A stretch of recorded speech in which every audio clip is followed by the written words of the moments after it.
भारत को anti doping convention के कोप 10 bureau में सह अध्यक्ष के तौर पर री इलेक्ट कर लिया गया है, जो कि अंतर्राष्ट्रीय स्तर पर भारत की लीडरशिप को दर्शाता है। तो आज इस वीडियो में हम इसी विषय पर विस्तार से चर्चा करने वाले हैं। मेरा नाम है अक्षय और आपका स्वागत है दृष्टि IAS चैनल की इस नए वीडियो में।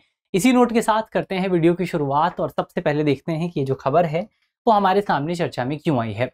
तो खबर अगर आप देखें तो कोप 10 है, यानी कॉन्फ्रेंस ऑफ पार्टीज 10 ब्यूरो जो है किसका, एंटी डोपिंग कन्वेंशन का। इस पर अभी हम आगे बात करेंगे। एंटी डोपिंग कन्वेंशन के कोप 10 ब्यूरो में जो आपका एशिया प्रशांत ग्रुप है, एशिया प्रशांत ग्रुप में भारत को 2025-27 के लिए यानी कि तकरीबन 2 वर्ष की अवधि के लिए पुनः निर्वाचित कर लिया गया। कौन सी पोस्ट पर? उपाध्यक्ष की पोस्ट पर, यानी कि सब डिप्टी चेयर की पोस्ट पर यहां पर भारत को चयनित कर लिया गया है।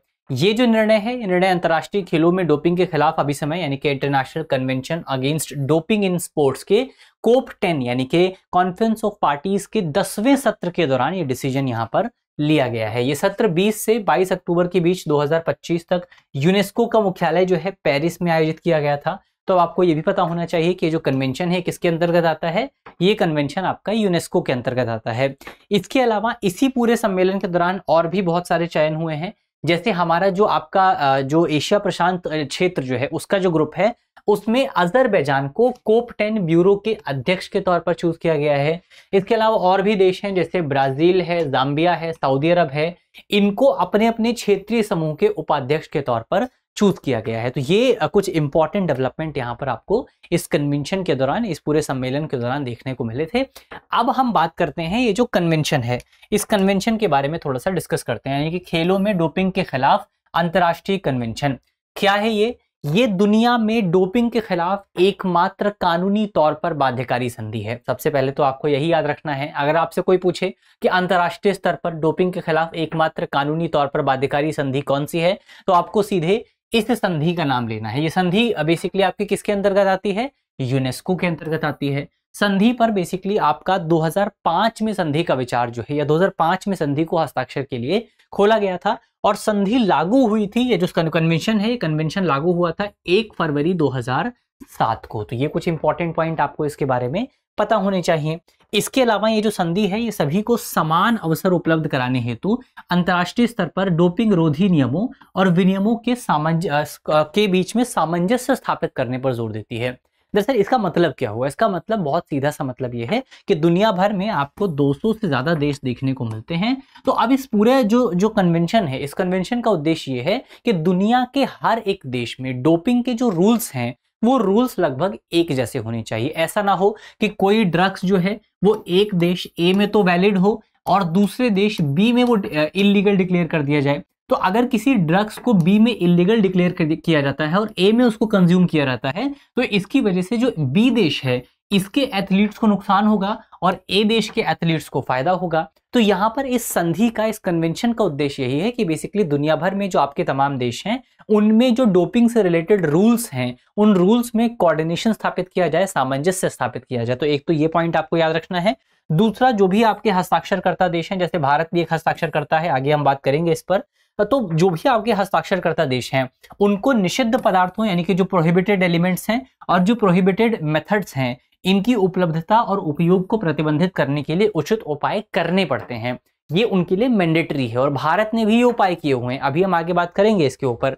इसके अलावा ये यूनेस्को का जो सम्मेलन है, ये कन्वेंशन जो है, ये सरकारों को वाडा यानी कि world anti doping association, world anti doping association जो है, इसके द्वारा जो विश्व डोपिंग रोधी संहिता डेवलप की गई है, जो कोड डेवलप किया गया है, उसको मान्यता देने और लागू करने की भी बात करता है। यानी कि ये कन्वेंशन कहता है कि जो भी आपके देश हैं, जो भी इस कन्वेंशन पर हस्ताक्षर करेंगे, उनके लिए अनिवार्य है कि उनको वाडा की जो कोड्स हैं, उस कोड्स को अपने देश में लागू करना पड़ेगा। तो ये हमने सबसे पहले कन्वेंशन की बात की। कन्वेंशन क्या डिस्कस करता है उसको हमने देखा। अब भारत और कन्वेंशन का क्या रिश्ता रहा है, थोड़ा सा उसको अगर आप डिस्कस करें तो हमने देखा कि भारत ने 7 नवंबर 2007 को इस कन्वेंशन को रेटिफाई किया था, इसको अपने देश में लागू किया था, इसको अपनी सहमति प्रदान की थी।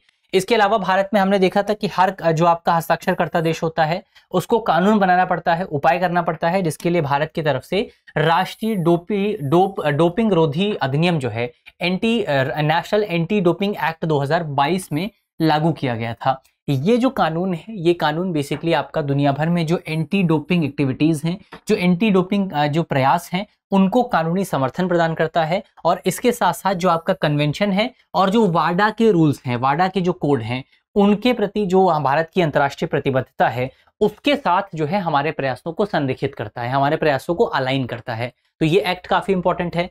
इसके अलावा एक सरकार की तरफ से एक एजेंसी भी स्थापित की गई है, जिस एजेंसी का नाम है नाडा। तो अंतर्राष्ट्रीय स्तर पर कौन सी एजेंसी है? अंतर्राष्ट्रीय स्तर पर आपको वाडा एजेंसी देखने को मिलेगी। और इसी की तर्ज पर भारत ने एक एजेंसी स्थापित की है जिसका नाम है नाडा। नाडा की फुल फॉर्म क्या है? नेशनल एंटी डोपिंग एजेंसी, और वाडा की वर्ल्ड एंटी डोपिंग एजेंसी। तो वाडा की तर्ज पर भारत ने नाडा को स्थापित किया है। नाडा आपका युवा मामले और खेल मंत्रालय के तहत काम करता है, एक ऑटोनोमस इंस्टीट्यूशन है जिसका काम है भारत में इस कन्वेंशन को लागू करना, वाडा के रूल्स को लागू करना, और इसके साथ साथ आपका भारत में ये जो 2022 वाला एक्ट है, इसके रूल्स को लागू करने का काम भी जो है आपका नाडा की तरफ से किया जाता है। तो ये कुछ इंपॉर्टेंट पॉइंट आपको याद रखने हैं। इसके अलावा अगर भारत की भूमिका की अगर आप बात करें तो कोप 9 जो था, कोप 9 में भी भारत सह अध्यक्ष के तौर पर काम कर रहा था। इसके साथ साथ भारत ने 2024 में कोप 9 की बैठकों का भी आयोजन किया था। और इसके साथ साथ भारत में ही जो आपका कन्वेंशन है उसके फंड अप्रूवल कमेटी की बैठक का भी आयोजन किया गया था। तो ये भारत की हमने देखी यात्रा किस तरीके की रही है इस पूरे कन्वेंशन के मामले में। तो यहाँ पर हमारा जो टॉपिक है वो होता है समाप्त। और अब आपके लिए एक सवाल है, जिस सवाल का जवाब आपको कमेंट बॉक्स में देना है। सवाल ये है कि आपका ये जो कन्वेंशन है, जो एंटी डोपिंग कन्वेंशन है, कन्वेंशन किस संस्थान के अंतर्गत, किस अंतर्राष्ट्रीय इंस्टीट्यूशन के अंतर्गत किया गया था, या इस पर किस अंतर्राष्ट्रीय इंस्टीट्यूशन के अंतर्गत साइन किए गए थे, उसका जवाब आपको जल्दी से कमेंट बॉक्स में बताना है। तो यहाँ पर इसी नोट के साथ करते हैं आज की अपनी वीडियो को समाप्त। मुझे उम्मीद है कि वीडियो आपको पसंद आई होगी। अगर आपको वीडियो अच्छी लगी है तो वीडियो को लाइक कीजिएगा, वीडियो को शेयर कीजिएगा, वीडियो को अपने दोस्तों के साथ इस वीडियो को जरूर साझा कीजिएगा। अगर आप चैनल पर नए हैं तो चैनल को सब्सक्राइब कीजिए, चैनल की जो बेल आइकन का बटन है उसको दबाइए ताकि नोटिफिकेशन आपको प्राप्त होती रहे। मिलते हैं आपसे अगले वीडियो में, तब तक के लिए अपना ख्याल रखिए, ध्यान रखिए, पढ़ते रहिए। धन्यवाद। अब एग्जाम की तैयारी को और बेहतर करने के लिए हमारे चैनल को लाइक, शेयर और सब्सक्राइब करना ना भूलें।